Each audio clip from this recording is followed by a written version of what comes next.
Okay, with Chelsea Lynn, A Misnamed Fate, played at the Female Festival, winning screenplay. Really, really great script, nicely written. Before we get started in the video podcast, people could see in the background what are the two posters behind? That's Paddington 2 and Last Action Hero, which that Whoa, one okay, is one of my fiance's favorite movies, and Last Action Hero is one of my favorite movies. We actually have movie posters all around the house. all around the house. Because Yeah, Last Action Hero was a huge bomb at the. it was, but I love it. I'd It's never amazing. seen it because it was such a Like bomb. It was. Charles Dance steals the show as the villain. Like he's so good. He's All right, amazing. maybe I should check it out if you could find it anywhere, right? Yeah, I have it on Blu-ray, so I gotta see Paddington 2 is an excellent, excellent movie. it is, yeah. It's a He secret introduced me gem. to it, actually. I'd never seen it, and he was like, "You haven't watched Paddington?" And it was Yeah. like that scene with Nicolas Cage and Pedro Pascal. He's like, "You have to watch it." Oh, from the movie, right? Where he played Nicolas Page plays himself, Yeah, yeah. right? And then they like bond. Yeah, yeah, yeah. But it was already, yeah, it already had that secret gem in it because it's Yeah. like it's one of those things where the sequel's better than the first movie, even though the Yeah. first one was good, right? Oh yeah, and the sequel, I mean, Hugh Jackman is like, God, Hugh Jackman. Hugh Grant. Yeah, Hugh Grant is like amazing. Like in all the different, he does all the different makeups and all yeah, the different voices and everything, and he's so great in it. yeah. Because Nicole Kidman was the villain in the first movie, right? Yeah. Yeah, And she was good too. yeah, But I just think Hugh Grant was like amazing. yeah. No, it's an excellent film. It really is. Yeah. So I haven't even seen the third one yet, so I should watch it probably. It's good. It's good. It's actually really cute, lives up to the other two. It's not like a, failure like a lot of the bottom part of the trilogies are. So let's talk about your film, your screenplay. So, what was your inspiration to write this kind of suburban kind of portrayal? And would you grow up in suburbia? Kinda. I've lived in LA for like 20 years. Well, LA is one big suburban. Yeah, Yeah, exactly. And I've lived all over LA. Like I lived in the Hollywood Hills, I lived in Burbank, I lived in Marina del Rey, and now I'm like out East LA, but it's basically I wrote it based on a book I wrote. And the book I wrote years ago, and it was loosely based on something that actually happened to me.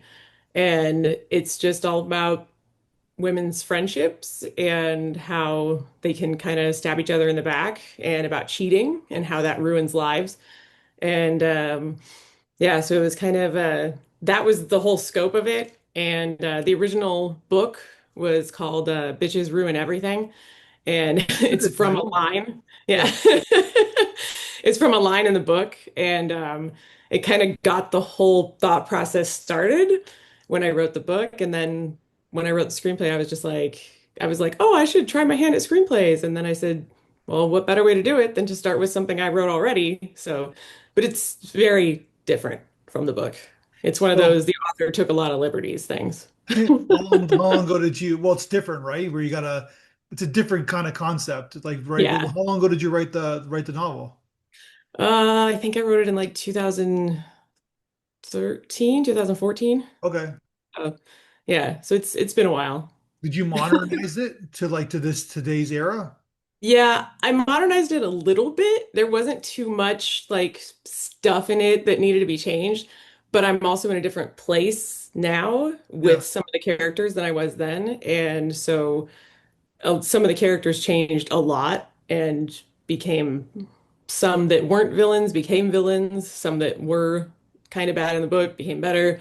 So it's pretty different. But yeah, I definitely changed it and yeah, even modernized it a little bit. So So what? This is the first screenplay you wrote? You've written? uh yeah, the first full one that I wrote. Yeah. How was that experience? Kind of like use it interpreting your. It's funny because you have kind of a blueprint of your novel, but then again, you have to like minimize it. I think your cat just walked in the door. Yep. And two cats. And so you have to kind of like minimize the roles, I guess, right? You can't have too many storylines going on. And so Yeah. what did you think about? Did you like study screenplays before you started writing? Like about the Mm. like the tone and the how to write one? It was, well, my fiance is a screenwriter as well. So Okay. he kind of helped me, with that. And my big hump that I had to get over was writing directions because I'm not only descriptive in my writing, but I see it. And so I want to put like shot of blah, blah, blah, blah, blah. And he's like, you can't put that. They'll think it's a directing script. Yeah, they don't want that. Yeah. So, and I'm like, but I'm seeing it in my head and I want them to know what to do. And he's like, no, you Yeah. can't do that. So I had to have some hints with that. But mainly, I took from all of the Stephen King books I've ever read and then all the Stephen King movies I've ever Oh, watched. wow. Okay. Been a lot. And Like, give me so an any example. like Which book from what film, what book in like film? The Stand, Okay. the Let's original go and one that wait. was We from have the like the series, 90s. right? The Yeah, it was series. a mini series in the 90s and with like Molly Ringwald and The guy from uh, Wings. yeah, and it was Yeah. I'm like, oh my God, I know his name and it's just like escaping me right now and I feel so bad. But but yeah, like it's an amazing book, but it's huge. And Yeah. so even turning it into a miniseries, they had to cut parts. And I mean, that's another example, like Yeah. huge book. So they had to take parts and they had to Yeah. make it shorter. And so just kind of looking at that, I was like, I understand now why, characters had to be cut, why Yeah. scenes had to be cut, because you can't fit that all in a movie. And so when I was writing mine, I immediately was like, okay, well, this scene's probably going to have to go. It's not really relevant to the story as far as like, it doesn't have to be in a movie. Like in a Yeah. book, it adds just to, oh, here's some more characters for you. But in the movie, that's just more people that you have to cast and more scenes you have to do, and it just makes it longer. So I just kind of from the took from the book and took the scenes that weren't gonna really work, and then I just expanded on the ones that would like create more drama, basically. So Gotcha. Because yeah, when you're doing because this is what do you play? This is a feature. Do you want like a TV like this is you want this to be a feature, correct? yeah, yeah. So when you're doing a feature, it's like you can't have 10 characters. Like you, Yeah.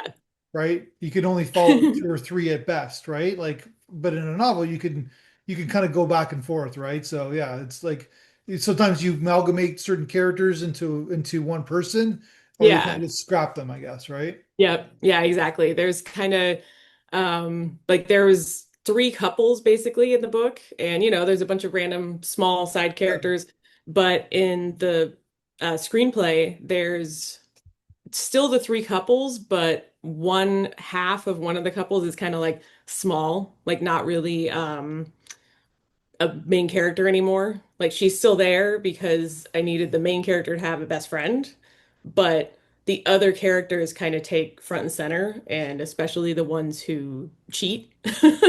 yeah. They're kind of like the front and center because it's like the focal point of it. They're moving the plot forward, I guess. Yeah, Yeah. exactly.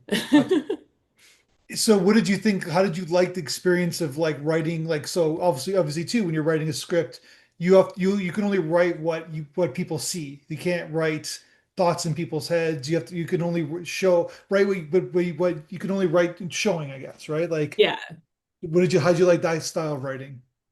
it was actually kind of refreshing because as much as I like creative writing, and I was always, really good at it in school. And I was that kid that the teacher was like, read it in front of the class, because my creative writing was so good because I was so descriptive.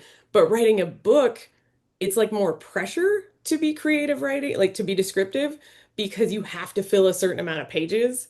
And so writing a script is a little bit like, oh, okay, well, I just have to put like what they say and then kind of where they are, Yeah, and I don't have to write the beautiful scenery was lush with greenery, like it's yeah, you don't have to put all that and you don't have to be as wordy. So I thought it was going to be an issue and it turned out to be more freeing, I guess, because it was just like, oh, okay, well, I can just write exactly from my head and just put it out yeah. there. So Less is more is the cliche line with writing script. yeah, Yeah. exactly. So in terms of suburban kind of stories, suburban films, is there any inspiration that you've seen? Like, I did rewatch American Beauty after I'd written the script. That's an interesting film because it kind of didn't really age well, right? Yeah, yeah, it has a lot of things where it's like, ooh, wow, that's not not PC now, but it's still like, I mean, it's still great. It's you know, the ending is very powerful and, it's messed up, but it Yeah. kind of like stays with you. And for me, I was having a hard time coming up with an ending. I had like three different endings in my head. And I was like, oh, well, kind of is like American Beauty in that, suburban drama way. And so I watched that and yeah, it really kind of, I guess, jump started the process for me. Yeah. Like I was already about three-quarters of the way done with the script, but that helped me come up with an ending because I was like, oh yeah. And I was like, that's really well done. And I was like, how can I do like a version of that kind of suburban, like shock drama ending, So it's kind of pulled a little bit from that, but like I said, I was already mostly done with the script. So if there's any similarities, Yeah. I was But already done. but feature films are all about the ending. It has to end well, It right? is. Yeah. It's Every like, thematically, everything's got to match up to its yep. climax, right? If it doesn't, the audience subconsciously knows something's off, right? Yeah. So And it's got to have like a good final line or a good final shot or something like that. And so that was kind of difficult to come up with, but eventually. yeah, so spoiler alert, people who don't want to know the ending of American Beauty, but he says it in the beginning of the film, right? That he's going to die, right? Yeah. He ends up dying, but how he dies, I guess, is the mystery, I guess, right? Yeah. Yeah. Like And so why we're that's kind watching. of, I guess that's kind of what I did. And like I said, I hadn't seen American Beauty in years, and I rewatched it, and I was like, oh, it's kind of, I kind of see the similarities. But like Yeah. at the beginning of mine, it says it all started with an accident, and some might say it ended that way as well. And then, it kind of starts with a little tiny fender bender, but then it ends with a much bigger accident. So Yeah. it's like, yeah.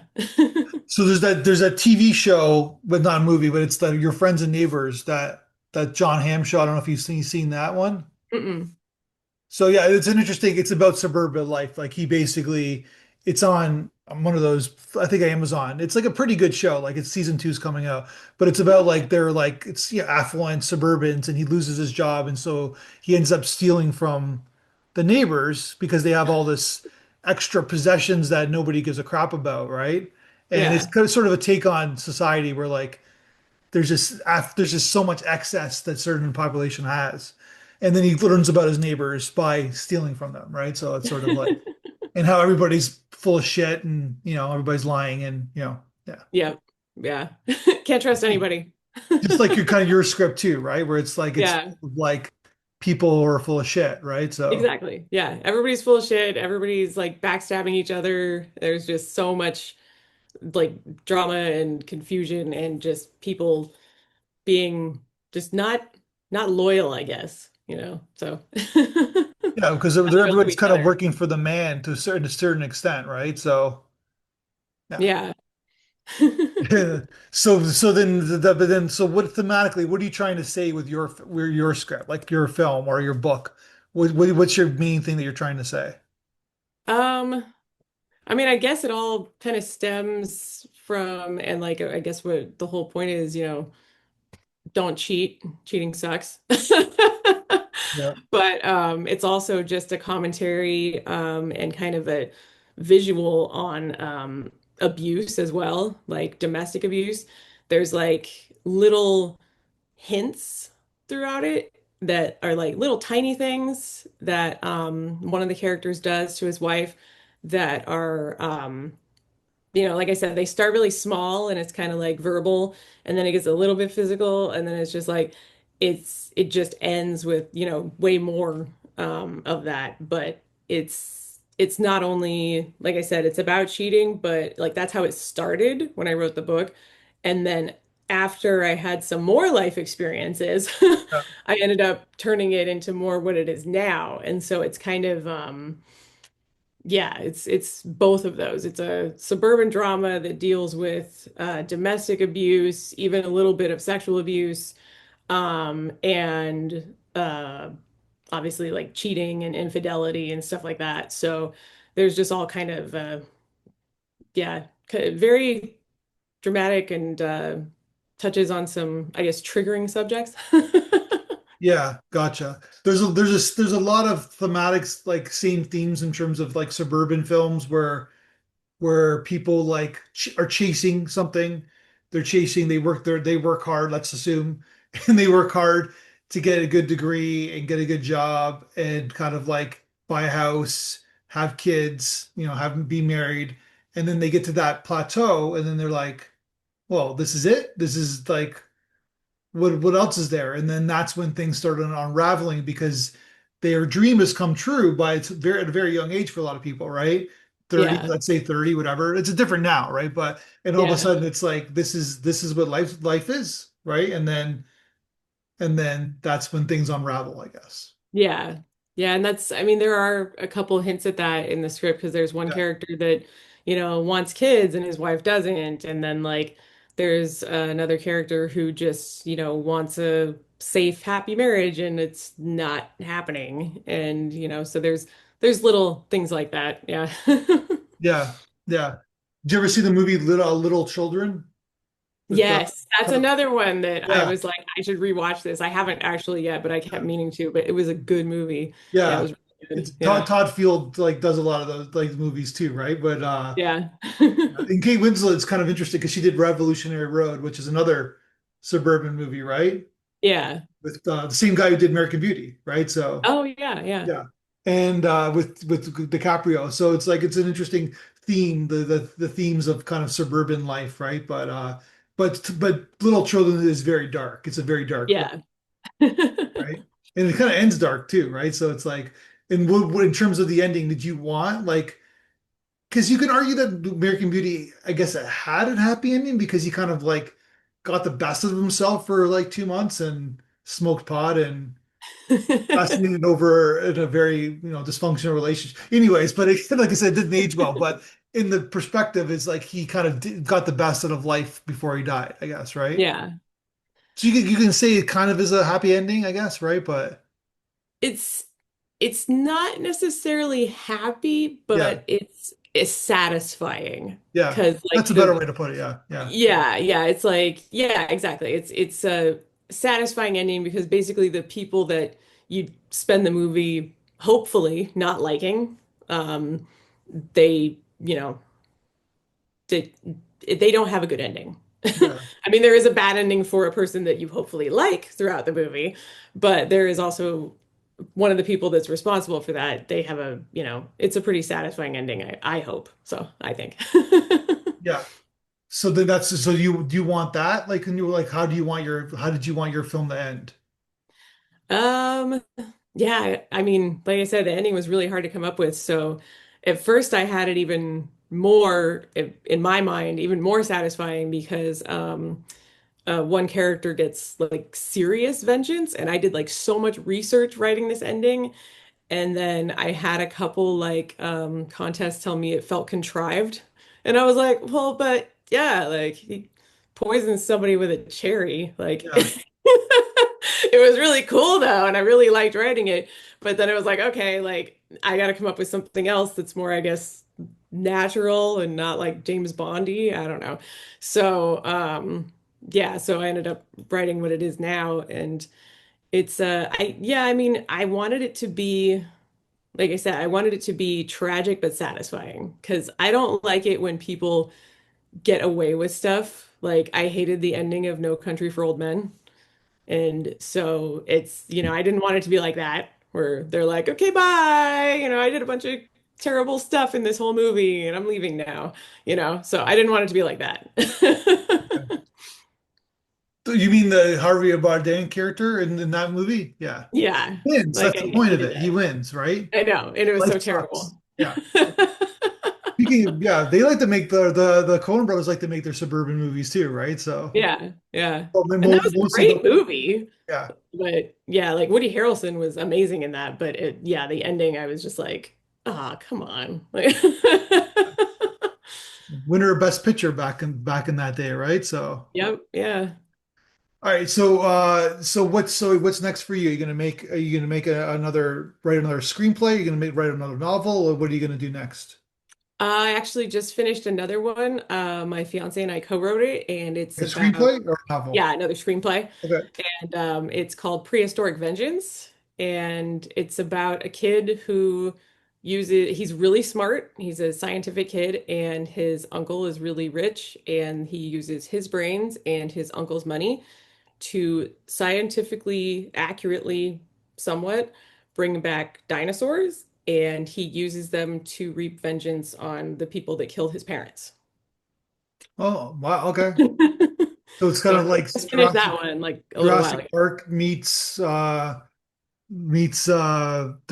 like Taken, I guess. Yeah, kind of. It's like John Wick and Jurassic Yeah, I was Park, gonna but say I had yeah, John like Wick in my head. I just yeah. But yeah, you're right. It's like vengeance. So I guess I don't know. I guess what's that? What's the uh oh God, I can't think of the name of it, that Jennifer Garner movie where she's just like, her family's killed and so she goes around like killing everybody and she becomes like super badass. Peppermint. okay, Yeah. gotcha. So it's like Peppermint with dinosaurs. Dinosaurs are good. People like dinosaurs. Yeah, yeah. And it's like it's not a, kid dinosaur movie either. We wanted to make a movie where dinosaurs actually get to rip into people. So yeah, so that's our latest. And then I'm working on another one that's like aliens and then just a few other ones that are all just, there's so many in the head. You just kind of have to write them down and then go as you get ideas. Just, oh, okay, I'm gonna work on this one today. So Before I leave you, I was on your Instagram page and it said that you're a mom, you're a Mhm. singer, you're a special effects makeup artist, you're an ocean conservatist, you're a goth, you're a foodie, and you're a Seahawks fan. That just comes out of nowhere. Yeah. Congratulations, by the way. Thank you. Yeah. To be part of that success. I know. I was so excited this year. Oh my God. It was long awaited because 12 years ago, I if we remember. just handed the ball to Lynch, we would have won two Super Bowls in a row. And So, so very, very upsetting. So so this year I'm was a great. diehard Bills fan. So Oh yeah. I'm from. So basically, I'm old enough to remember the four Super Bowls, but then having this great quarterback that we have and not getting there, that's even worse. But basically, so I feel you with the that game, but you always wonder but I felt so gratifying that they beat, it was of all the teams, it was New England this year that they beat them. It was Yeah, like, exactly. It so was like it was like vengeance. It was the perfect, oh, okay, we got it. We got him now. and I had no doubt that I knew, watch, because they're in the same division as the Bills. They were not a very good team. They got lucky. And if the Bills were in there, it would have been a game. But basically, and then I just, like, I knew, I had no doubt, right? Because I have no Yeah, emotional stake to the game that yeah. the Seahawks were going to win. So congratulations. Like, I Yeah, just talked thank to you. other people from Seattle. Like, it's just like they're blown away by how great, like they're just like so happy because it wasn't Yeah. expected, right? Yep, I know. It was like it was a party up there. I was there for the Rams game. So Oh, I was up the in I was conference up in I champion. Yeah. wasn't at the stadium. I wasn't at Lumen Field, but I was with my stepmom and my grandmother, and we watched that game. And as soon as like the timer ended, there Yeah. was fireworks outside. It was like instant. Like they had them ready. They were like, okay, as soon as the Seahawks win this game and we go to the Super Bowl, like we're lighting fireworks. Yeah. That's an interesting game. Not to get too nerdy on this, but McVay has the Seahawks number. He knows the Seahawks defense, right? He was Yeah. just throwing plays out. If you rewatch the game, he was magnificent play calling. But Darnold just played this like out of this world game that he's never played before in the best, Yeah. in the championship game. Like, he won that game for you guys, right? Yeah, it was amazing. It was Yeah. so cool watching it and like it was tough though. There was some times So I that we mean, were like, like, he had your number. Like, you had the score on them, right? You guys are good, yeah. but yeah. Yeah, we were freaked out a couple of times. We were Of like yelling at course, the TV and ah. because you couldn't stop him, right? And it was like, Yeah. and I didn't want the Rams to be in the Super Bowl. Like, no, Yeah, me either. yeah, I was already crying that the Patriots were there, so it was good. So I was going for you guys all the way. Anyways, so then but you're also a special effects makeup artist. Yeah, I've done effects makeup for a few like short films, music videos, just a web series. I did that for a while. Yeah, it was I mean it's fun. I love doing effects makeup. I've done it on myself for years for Halloween. I even had Glenn Hetrick nod at me one time when I was at a party at Disneyland. It was like I was the Jackal from 13 Ghosts, Yeah, and I had like full face prosthetics. I had the cage on my head and everything. And he walked by, and I was like, "Oh my God, is that who I think it is?" And he just like nodded at me, and I was like, "Okay, that's all I need." Like that was that was like vindication for me. I felt like I was, I did a good job if I was nodded at by Glenn Hedrick. So that's great. Yeah. So I just skipped over the ocean conservatives, which is probably the most important thing, and talk about the Seahawks. But all right. Well, congratulations. Oh, thank you. Congratulations. Ocean's important, kids are important, but Yeah, yeah, 100%. In sports. the mom game too, right? Totally skip that over. It doesn't matter. Right? It's about the winning the Super Bowl. Yeah. And Yep, totally. it's as American as America gets. Okay, so congratulations on the script. Seems like you're doing well for Thank you. yourself, and keep at it. And let's talk again when we showcase another script of yours in the future. Yeah, thank you. I would love to do that. All right, all right. Congratulations. Thank you.